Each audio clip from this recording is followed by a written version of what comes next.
নমস্কাৰ, মই স্মৃতি বৰচাই আপোনালোক সকলোলৈকে মোৰ প্ৰথমটো ব্লগলৈ স্বাগতম জনাইছোঁ। আশা কৰোঁ আপোনালোক সকলো ভালে আছে। আজি মই এটা ৰেচিপি দেখাওঁ। এতিয়া কি ৰেচিপি বনাম আপোনালোক দেখাই আছোঁ, বলক। আচলতে ৰেচিপি মানে মই গাহৰি মাংস বনাব ওলাইছোঁ আৰু ভাবিলোঁ আপোনালোককো দেখাই দিওঁ, মোৰ ষ্টাইলত বনাম। আৰু যিহেতু এয়া মোৰ প্ৰথম ব্লগ, আশা কৰোঁ আপোনালোক সকলোৱে মোৰ ভিডিঅ'টো সম্পূৰ্ণকৈ চাব। আৰু গাহৰি মাংস মানে এনেই সাধাৰণভাৱে বনাম, কিন্তু খাবলৈ বহুত টেষ্টি হয় দেই মোৰ ষ্টাইলত বনালে। তাকে মই অলপ ভাবিলোঁ দেখাই দিওঁ আপোনালোককো। প্ৰথমতে এয়া গাহৰি মাংস বইল কৰি ল'লোঁ হালধি অলপ দি। তাৰপাছত কেৰাহীখন গৰম হ'ব দিছোঁ, তাতে এতিয়া তেল দিম। তেল বেছি নিদিওঁ যিহেতু গাহৰি মাংস, তেল কমকৈ দিছোঁ। পিঁয়াজ আৰু জলকীয়া এটা কাটি লৈছোঁ আৰু পিঁয়াজ 3টা দিছোঁ মই সৰু সৰু।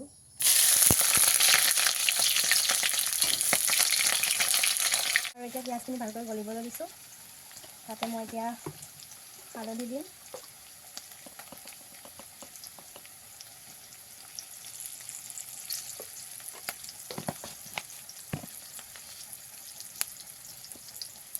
আৰু তাত নিমখ দি দিছোঁ, আপোনালোকে চাই মেলি দিব। আৰু গাহৰি মাংসখিনি দি দিম, মানে পিঁয়াজটো বেছিকৈ সিজিব দিয়া নাই।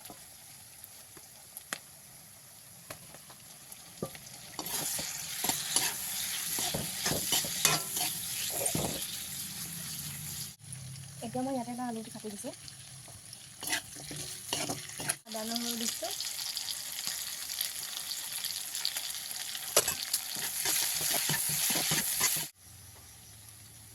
এইখিনি অকণমান দিছোঁ আৰু দিয়া ধনিয়া দিছোঁ। এতিয়া মই ইয়াতে বিলাহী দিম, 2টা বিলাহী কাটি লৈছোঁ। আৰু আচলতে মই মছলা দিয়াৰ পাছতহে বিলাহী দিওঁ, কাৰণ কেতিয়াবা মছলাখিনি লাগি ধৰিলে বিলাহীৰ ৰসখিনিয়ে গুচি যায়। আৰু ইয়াতে মই বিলাহী দিছোঁ আৰু অলপ দেৰি সিজিব দিছোঁ।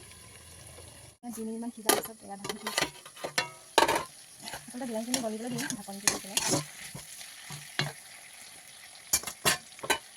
আমি আচলতে ফ্ৰাই গাহৰি ভাল পাওঁ, একেবাৰে ড্ৰাই ফ্ৰাইটো বেয়া পাওঁ, এনেকৈ খাই ভাল লাগে। আৰু এতিয়া ফ্ৰাই মাংসখিনি হৈ গৈছে। আমি আচলতে এনেকৈ খাই ভাল পাওঁ, একেবাৰে বেছি ফ্ৰাই কৰিলেও বেয়া পাওঁ। আৰু এতিয়া এয়া হৈ গ'ল ধুনীয়াকৈ, এইফালেও মাছ ফ্ৰাই কৰি হৈ গ'ল। আৰু এতিয়া বনাই কৰি আজৰি হৈছোঁ। আৰু এতিয়া মানুহজন অহালৈ ৰৈ দিছোঁ, তাৰপাছত দুইজনে একেলগে ভাত খাম। আৰু ইয়াত ইমানেই গৰম পৰিছে, চুলিখিনি ঘামি মানে তিতি গৈছে, সেইবাবে সন্ধিয়া হ'লেও ধুই দিছোঁ। আচলতে মই বহুত সাধাৰণ ছোৱালী, সেইবাবে ভিডিঅ'বোৰ চাই ইমান ৰস নাপাবও পাৰে, তথাপিও দি যাম বুলি ভাবিছোঁ। আৰু ভাল পোৱাসকলে চাব আৰু আগবাঢ়ি যোৱাত সহায় কৰিব বুলি আশা ৰাখিলোঁ। এনেদৰে ভিডিঅ' বনোৱা বৰ এটা অভ্যাস নাই মোৰ, তথাপিও চেষ্টা কৰিছোঁ আজি, আৰু আগলৈ এনেদৰে চেষ্টা কৰি যাম। আপোনালোকে সহায় সহযোগিতা কৰিব আৰু ভিডিঅ'বোৰ চাব বুলি আশা ৰাখিলোঁ। ধন্যবাদ। আৰু এতিয়া আমি খাই লওঁ, বাই বাই।